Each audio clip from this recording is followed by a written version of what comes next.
Did you know there's a terrible secret hidden behind Peko-chan, the mascot character for confectionery company Fujiya? During the war, there was a food shortage and tragedy struck. A young girl lived alone with her mother, and because they didn't have enough food, the girl always complained that she was hungry. One day, the mother cut her own arm and fed her daughter the blood, hoping to give her any sustenance that she could. At first, the girl hesitated, but she was so hungry that she took a single lick. That night, the girl couldn't forget how delicious it tasted, and she was so hungry that she then attacked her mother while she slept.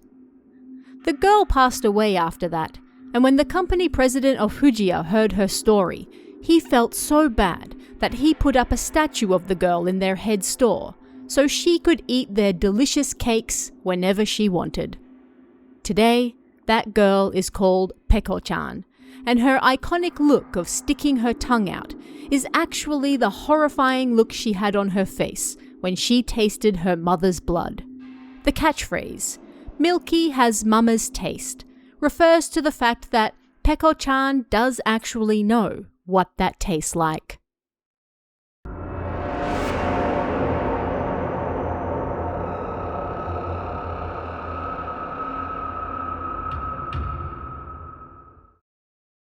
Hello and welcome to Toshiden, exploring Japanese urban legends. I'm your host, Tara A. Devlin, and on this show we'll be looking at different urban legends from Japan, how they came about, and, when possible, the truth behind them.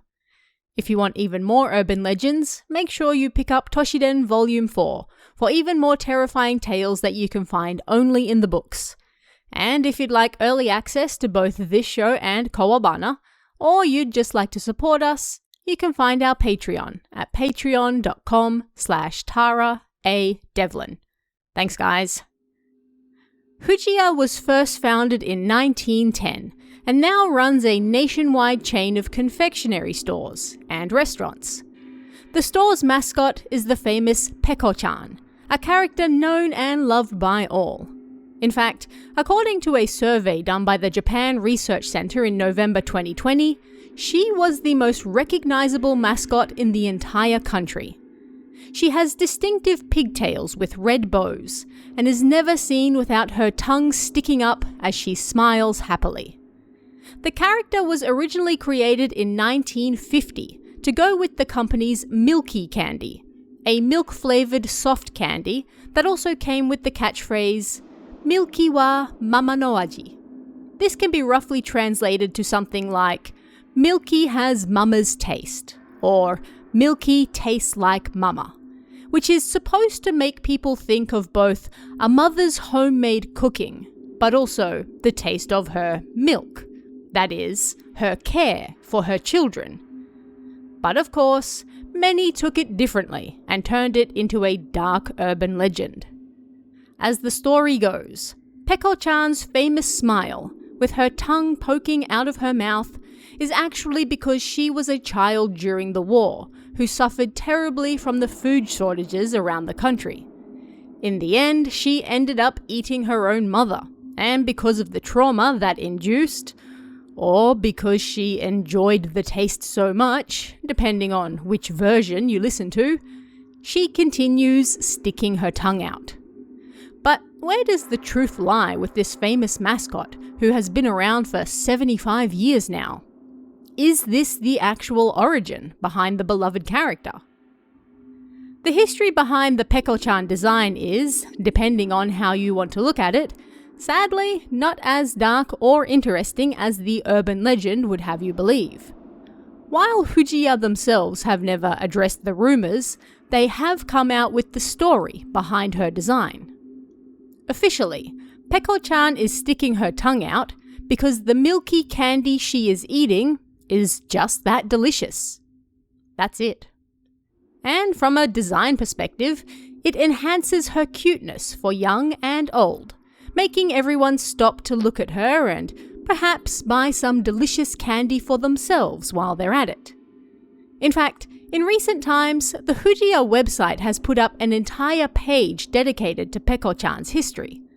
The very first Peko-chan statue that went up in 1950 was actually made of paper mache, and with her tongue sticking out and her wobbly head, she was an instant hit.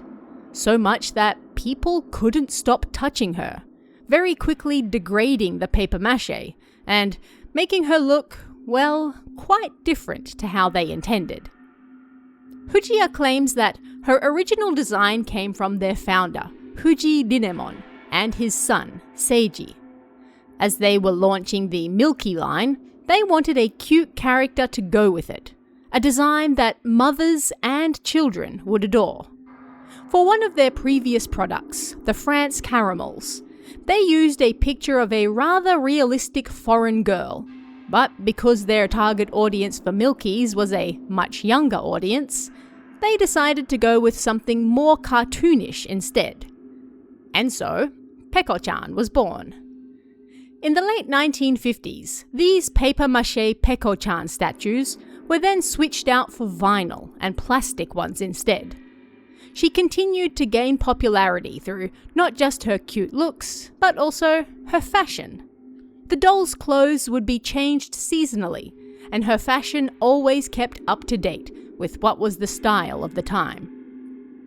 It was around the 1960s that Peko-chan adopted her now infamous overalls, and her face began to change slightly as well.